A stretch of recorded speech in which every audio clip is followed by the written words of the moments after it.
우리는 하루하루를 살아갑니다. 그 하루 속에는 많은 사람들과 만나죠. 그 중에 가족은 가장 많이 대화를 하며 접촉을 하며 만남을 가집니다. 그래서 가족들과의 관계를 화목하기 위해서 살아갑니다. 그러나 가족과의 관계가 화목하지 않을 때도 있죠. 어떤 의도를 가지고 불화를 일으킬 수도 있지만 내가 잘한다고 할 때도 서로의 마음에 아픔을 주기도 하고 받기도 하는 것입니다. 왜 그런가요? 그것이 우리의 미숙 때문이죠. 미숙은 내가 잘한다고 하는 것 또한 내 앞에 있는 사람에게 상처를 주기도 합니다. 그리고 내가 미숙하면 또한 상처를 받기도 하죠. 그것은 우리의 미숙 때문인 것입니다. 그래서 사람들은 성숙해야 되는 것이죠. 심리적인 이런 용어들이 있죠. 어른이 되어도 어른 안에 아이가 있다고. 그래서 우리는 어른아이라고 합니다. 아이지만 그 아이 안에 어른이 있기도 하죠. 아이는 아이대로 자라나는 것이 더 좋지 않겠습니까? 그리고 어른은 어른스럽게 살아가는 것이 더 좋지 않겠습니까? 그러나 어릴 때 상처가 있고 그리고 아픔이 많고 그러면 그 가정 환경이 좋지 않으면 어른이 되어서도 그 안에 어린아이가 있는 것입니다. 이게 해결되지 않으면 그 어른이 되었는데도 자기 안에 어린아이가 내 입을 통해 나의 언어를 통해 나의 몸짓을 통해 자기의 자녀들에게 흘러가는 것이죠. 아니면 자기의 아내에게 혹은 자기의 남편에게 그것이 언어폭력을 통해서나 아니면 폭력을 통해 이렇게 흘러가는 것입니다. 우리가 그리스도인이 되어서 우리가 성숙하게 될 때 우리는 하나님 아버지의 마음을 가지고 가족을 섬기고 내 아이들을 섬기고 직장에 가서 일을 하게 되면 그 속에 얼마나 하나님의 마음으로 살아가게 될 때 행복을 느끼겠습니까? 그래서 우리는 미성숙하지 않은지 그리고 성숙으로 가는 길은 무엇인지 우리는 말씀을 통해 찾아봐야 되겠습니다. 하나님은 사람을 처음에 창조하실 때 말씀으로 창조하셨죠. 그래서 하나님이 어떻게 창조하셨습니까? 오늘 말씀에 창세기 1장 26절과 27절에 이렇게 말씀하고 있습니다. 하나님이 이르시되 우리의 형상을 따라 우리의 모양대로 우리가 사람을 만들고 그렇게 말씀합니다. 27절에는 하나님이 자기 형상 곧 하나님의 형상대로 사람을 창조하시되 남자와 여자를 창조하시고 첫 사람 아담과 하와를 만드셨죠. 하나님이 이 하나님께서 1장 26절 27절에 사람을 창조하셨는데 누구의 형상과 모양대로 창조하셨다고요? 하나님의 형상과 모양대로 창조하셨다고 합니다. 이 형상과 모양 언어가 어렵죠. 형상과 모양은 전체적으로 볼 때는 거의 유사합니다. 형상과 모양. 그러나 구체적으로 들어갔을 적에는 형상과 모양이 좀 차이가 있습니다. 쉽게 말씀드리면 형상은 보이지 않는 부분입니다. 이게 그 형체 안에 그 사람 안에 있는 보이지 않는 부분이죠. 모양은 밖으로 드러난 부분입니다.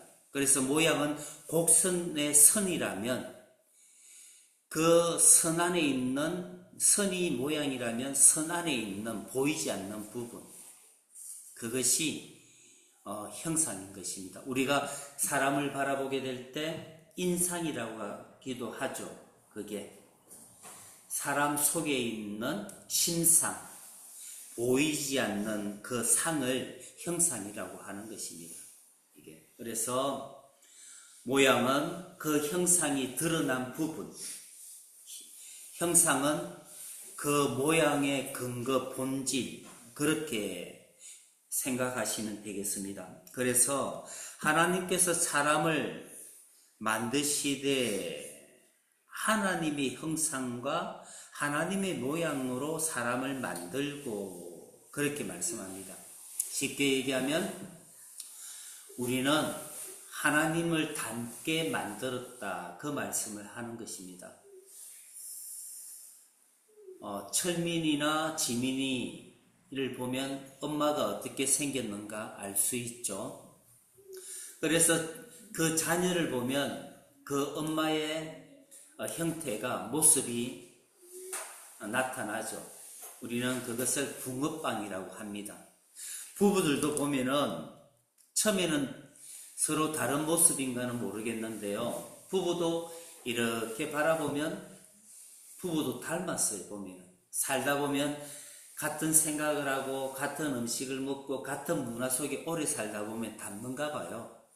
이게 그래서 저는 아내는 저를 어떻게 보는가는 모르겠는데 저는 아내를 볼 때 닮지 않았는가. 근데 아내는 저하고 안 닮았다 그래요. 그런데 사람들은 볼 때 우리 부부를 닮았다라고 얘기를 하기도 합니다. 그래서 부부는 닮는다. 같은 문화 속에 음식을 먹고 그렇게 한 공간에 오래 살다 보면 닮지 않는가 생각이 되어집니다. 우리 또한 사람들도 하나님의 형상을 닮도록 하나님이 만들어 놓으셨죠. 맨 처음에 하나님이 만들 때 사람들은 성숙한 사람으로 만들어 놓았다는 것입니다. 이게 그렇게 해서 하나님은 성숙한 사람으로 만들어 놓으셨죠. 27절에 보시면 하나님이 자기 형상, 곧 하나님의 형상대로 사람을 창조하시되, 27절에는 형상 두 번이 나오죠. 이게 그래서 모양도 중요하지만 형상을 더 강조하고 있다라는 것입니다. 이게 하나님의 영이라고 하지 않습니까? 영이라는 것은 무엇을 얘기합니까? 하나님은 보이지 않는 그런 존재죠. 영적인 존재죠. 그러나 그 영적인 존재를 어떻게 표현합니까? 오늘 말씀에 비춰보며 형상이다. 보이지는 않지만 본질적으로, 존재적으로 우리와 함께 세상에 살아계시는 그 하나님을 형상으로 표현하고 있는 것입니다. 이게 그래서 하나님이 사람을 하나님의 모습을 닮게끔 곧 그분의 형상으로 남자와 여자를 창조하셨다. 그렇게 성경은 우리에게 말씀하고 있는 것입니다. 그러나 이 형상, 하나님의 형상, 성숙한 인간으로 하나님께서 사람을 만드셨는데 사람이 미숙하게 되죠. 언제입니까? 그들이 선악과를 먹고 죄가 그들 속에 들어오므로 그들이 미숙하게 되죠. 그래서 하나님이 묻지 않습니까? 아담에게 누가 이 선악과를 먹게 했지? 왜 먹었지? 라고 물어보죠.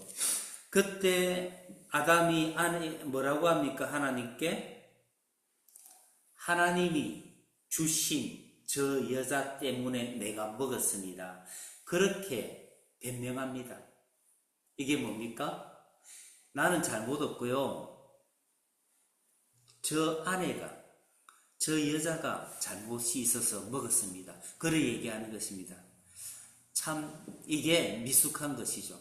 하나님은 사람들을 자기의 모습으로 자기의 형상을 담게끔 하지 않았습니까?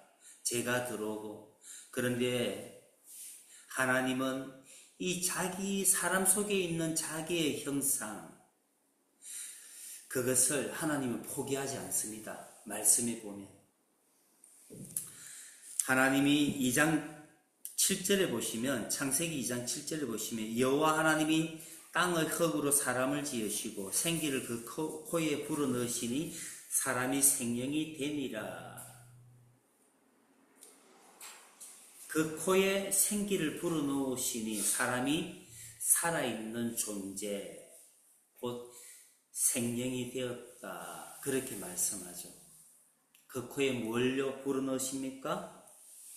하나님의 생기, 하나님의 영이 사람 속에 들어간 것이에요.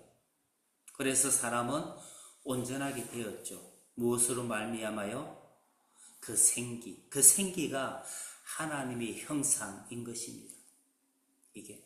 자, 그러면 이 형상은 과연 무엇이기에 하나님이 이렇게 포기하지 않고 끝까지 예수 그리스도까지 우리에게 그것을 계획하시고 그리스도 예수를 이 땅에 십자가에서 죽게 하시고 그리고 죽은 지 3일 만에 부활하게 하시고 우리에게 우리의 모든 문제, 제 문제를 해결하고 성령으로 그분이 우리 속에 오시지 않았습니까? 왜 그랬을까요?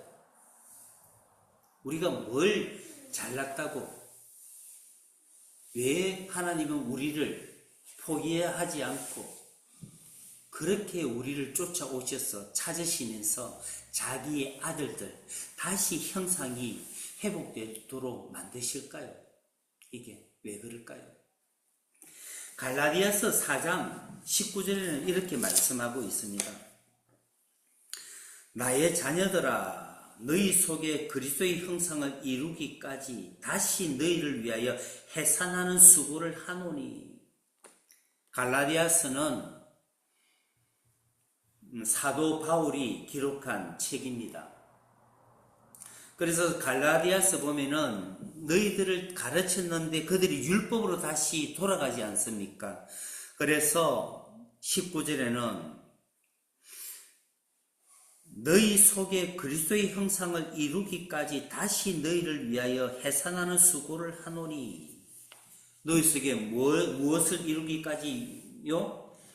그리스도의 형상을 이루기까지. 그렇게 말씀합니다. 이 그리스도의 형상을 무엇을 얘기합니까? 창세기 말씀을 보면 하나님의 형상을 말씀하고 있는 것입니다. 그리스도의 형상은. 그러면 그리스도의 형상, 하나님의 형상은 동일한 것입니다. 이게. 이 그리스도의 형상은 무엇을 얘기하는 것입니까? 골로새서 1장 15절에는 이렇게 말씀합니다. 그는 보이지 아니하는 하나님의 형상이요 모든 피조물보다 먼저 나신 이시니. 그가 누굽니까? 예수님. 예수 그리스도를 말씀합니다. 그는 보이지 아니하는 하나님의 형상이요. 그러니까 예수님은 하나님의 형상을 그대로 가지고 있다라는 것을 말씀하는 것입니다. 이게. 그러면서 로마서 8장 29절에는 어떻게 말씀하는가 보십시다. 하나님이 미리 아신 자들을 또한 그 아들의 형상을 본받게 하기 위하여 미리 정하셨으니 이는 그로 많은 행주 중에서 맏아들이 되게 하려 하심이니라. 우리를 미리 아신 자들을, 우리를 또한 그 아들의 형상을 본받게 하기 위하여 미리 정하셨다. 우리를 하나님이 부르셨는데 누구를 본받게 하기 위해서요? 우리를 부르셨다고 합니까? 그 아들 예수님의 형상을 본받게 하기 위해서 우리를 부르셨다. 그렇게 말씀하는 것이죠. 그래서 예수님은 우리들에게 무엇이 되는 것입니까? 많은 형제 중에서 맏아들이 되게 하려 하심이라. 예수님이 우리의 첫째 하나님의 맏아들이 되게 하시기 위해서 우리를 부르셨다라는 것을 말씀하는 것이죠. 고로 하나님이 포기하지 못하신 게 무엇입니까? 그토록 하나님은 태초에 사람을 만드시고 그들이 죄를 지어서 나와 그들에게 단절이 일어났는데도 불구하고 하나님은 사람을 끝없이 찾아오셔서 결국 자기의 아들 성자 하나님까지 십자가에 내어줌으로 우리를 포기하지 않았다라는 것입니다. 그 이유가 무엇입니까? 무엇이겠습니까? 사람 안에 하나님의 형상이 있기 때문에 우리를 포기하지 않으셨다라는 것입니다.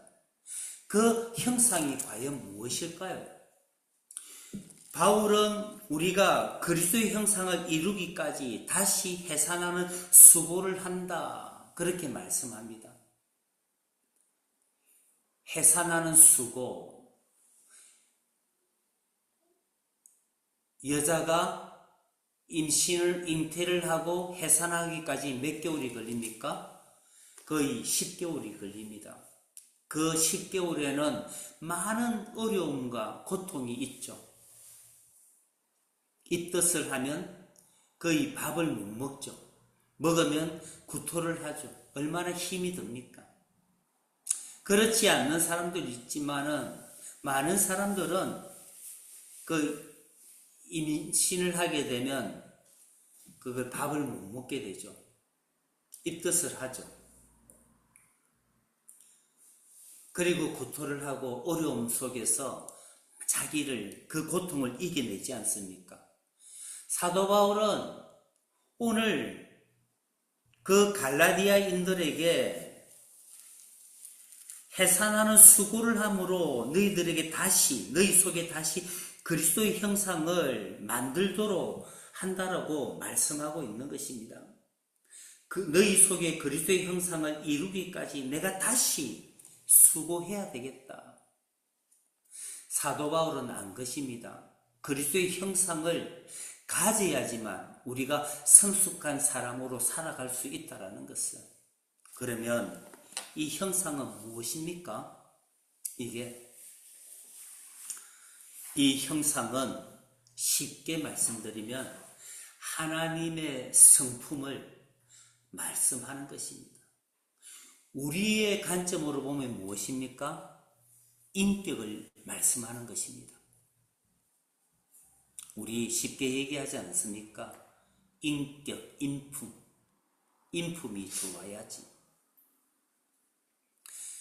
그리스도의 형상이 회복되기까지 그리스도의 형상을 회복한다.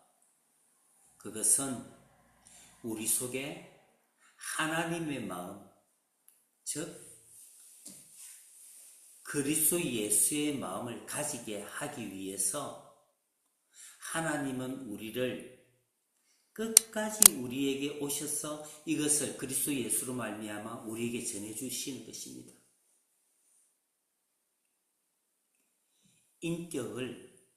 이 형상은 인격을 말씀하는 것입니다. 그래서 요한 1서 4장 8절에 보시면 이렇게 말씀합니다. 사랑하지 아니하는 자는 하나님을 알지 못하리나니 이는 하나님은 사랑이심이라. 인격을 얘기하죠. 하나님의 사랑, 하나님의 그 속성, 성품을 말씀하는 것입니다. 그것이 인격이죠. 하나님의 그 속성, 인격은 뭐라고 합니까? 하나님은 사랑이심이라. 하나님은 사랑이심이라. 그렇게 말씀합니다. 16절에도 하나님이 우리를 사랑하시는 사랑을 우리가 알고 믿었노니 하나님은 사랑이시라. 사랑 안에 거하는 자는 하나님 안에 거하고 하나님도 그의 안에 거하시느니라. 하나님은 사랑이신데 우리가 사랑 안에 거하면 하나님도 우리 안에 거한다. 그렇게 말씀한 것입니다. 사랑 안에 거하는 자는 하나님 안에 거하고 하나님도 그의 안에 거하시나니 하나님과 내가 하나가 되었다라는 것이죠. 무엇 안에요? 사랑 안에. 나의 인격 안에 하나님이 내 안에 와 계시고 하나님의 그 인격 안에 내가 그 안에 들어가 있고 내 안에 내 사랑 안에 하나님이 사랑이 내 속에 들어와 있고 하나님의 사랑 안에 나의 사랑이 거기에 들어가 있고 하나님과 내가 하나가 되는 그 비결은 인격에 있다라는 것을 말씀하는 것입니다. 하나님은 사람을 그래서 포기하지 못하는 신인 것입니다. 하나님을 닮도록 하나님의 형상과 모양으로 사람을 창조하지 않았습니까? 하나님은 사람을 닮도록 만드셨는데 사람이 나의 인격을 가지고 이 땅에서 살기를 원했다라는 것을 알 수 있습니다. 우리의 인격, 하나님의 인격으로부터 오죠. 하나님의 인격을 우리 속에 와서 우리의 인격, 하나님의 그 인격으로 살면 내 자녀도 하나님의 인격을 배우고 그 자녀도 하나님의 인격으로 살아갈 수밖에 없는 것입니다. 하나님의 인격은 하나님으로부터 그리스도 예수로부터 내 안에 오지만 내 안에 그 형상이 이루어지지만 내 안에 그리스도의 마음이 이루어지죠. 그 마음이 나의 행위를 통해 나의 언어를 통해 내 가족에게 내 이웃에게 흘러가는 것입니다. 그 인격으로 하나님의 그 인격 형상으로 살게 될 때 그것이 곧 하나님의 나라가 되는 것입니다. 그래서 하나님은 우리를 태초부터 지금까지 그 중간에는 십자가, 예수 그리스도의 십자가가 있죠. 그 십자가를 중심으로 하나님은 우리를 포기하지 않고 끝까지 우리를 찾아오셨다라는 것이 우리에게는 감동이죠. 우리가 모두가 있고 지구에는 수많은 사람들이 믿지만 나 한 개인으로 볼 때는 나를 하나님은 태초부터 예수 그리스도의 십자가를 보시고 나를 찾아오셨다라는 것입니다. 그래서 창세기 4장에 가시면 아담과 하와가 나오죠. 아담과 하와가 동침하여 그들에게 자녀가 나오는데 누가 나옵니까? 가인과 아벨이 나오죠. 그런데 가인이 아벨을 들에 있을 때 돌로 쳐 죽입니다. 그리고 나서 가인은 하나님을 떠나게 됩니다. 그리고 다시 새로운 역사가 시작되죠. 가인의 역사, 그것은 세상의 역사죠. 그리고 아담으로부터 다시 셋이 나오지 않습니까? 이것은 다시 아담의 계보를 이어가는 하나님의 역사가 되는 것입니다. 이게 그래서 창세기 4장 24절에 보십시오. 가인을 위하여는 벌이 700일진데 라멕을 위하여는 벌이 77배 1이로다 하였더라. 가인의 계보에서는 벌을 곧 그 죄를 자랑으로 여기는 것입니다. 죄의 역사, 벌의 역사가 가인의 계보에 있는 것이죠. 그런데 25절부터는 아담으로부터 셋으로 이어지는 새로운 계보를 말씀하고 있는 것입니다. 그래서 25절에 보시면 아담이 다시 자기 아내와 동침하며 그가 아들을 낳아 그 이름을 셋이라 하였으니 이는 하나님이 내게 가인이 죽인 아벨 대신에 다른 씨를 주셨다 하며, 셋이 아벨 대신에 주셨다라는 것을 말씀하고 있죠. 그러면 26절에 또 이렇게 말씀합니다. 셋도 아들을 낳고 그의 이름을 에노스라 하였으며 그때 사람들이 비로소 여호와 이름을 불렀더라. 25절과 26절을 통해서 이 창세기 기사는 우리에게 무엇을 말씀하려고 하는 것입니까? 하나님이 내게 가인이 죽인 아벨 대신에 다른 씨를 주셨다. 그러니까 셋은 아벨을 잇게 되는 그 계통이 되는 것이죠. 이게 그래서 아담, 셋, 에노스 이렇게 연결되는 것입니다. 이게 가인은 없어지는 것이죠.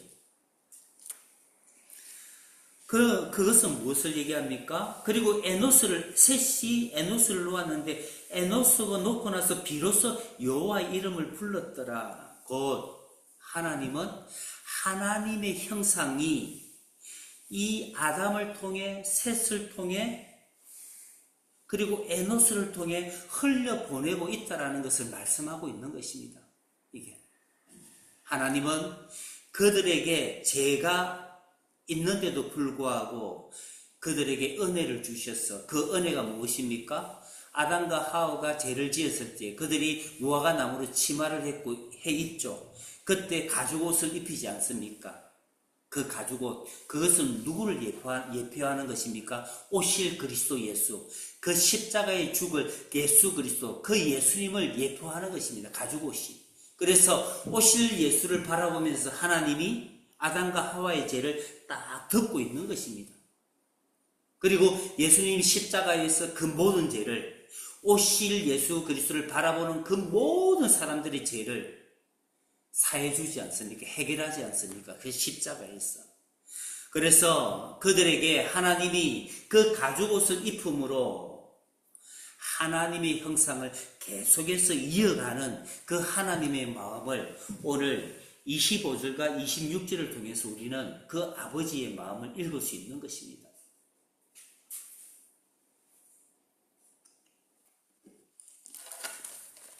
사도 바울이 왜 우리 속에, 너희 속에 그리스도의 형상 이루기까지 다시 너희를 위하여 해산하는 수고를 한다.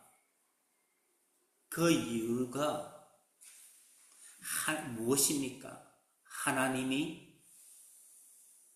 인간에게는 필요하고 그 형상이 필요하고 그 형상으로 살아가게 될 때, 하나님의 인품으로 살아가게 될 때 우리는 성숙한 삶을 살 수 있다. 그러기 위해서 바울은 우리에게 예수 그리스도의 형상, 그 그리스도의 형상을 우리 속에 심어 놓으려고 하였던 것입니다. 예수를 믿어도요, 우리가 미숙하게 되면 상처를 주고 상처를 받습니다. 그래서 우리 속에 있는 그 예수의 마음, 그 그리스도의 형상으로 살아가게 될 때 우리는 성숙한 삶을 살아갈 수 있는 것입니다. 그런데 이 성숙한 삶, 그리스도의 형상이 회복된다라는 것은 한순간에 될까요?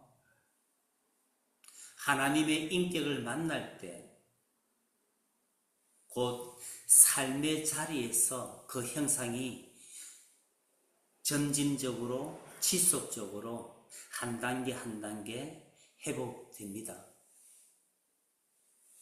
내와 아내와 대화 속에, 나와 자녀들과의 대화 속에, 나와 이웃과의 그 대화 만남 속에 하나님의 형상이 하나하나 우리 속에서 회복되는 것입니다. 그 외에도 많은 회복의 수단들이 있죠. 우리가 하나님을 만나게 될 때, 성령의 강한 체험을 하게 될 때, 그 경험을 가질 때 우리의 죄를 깨닫고 회복하기도 합니다.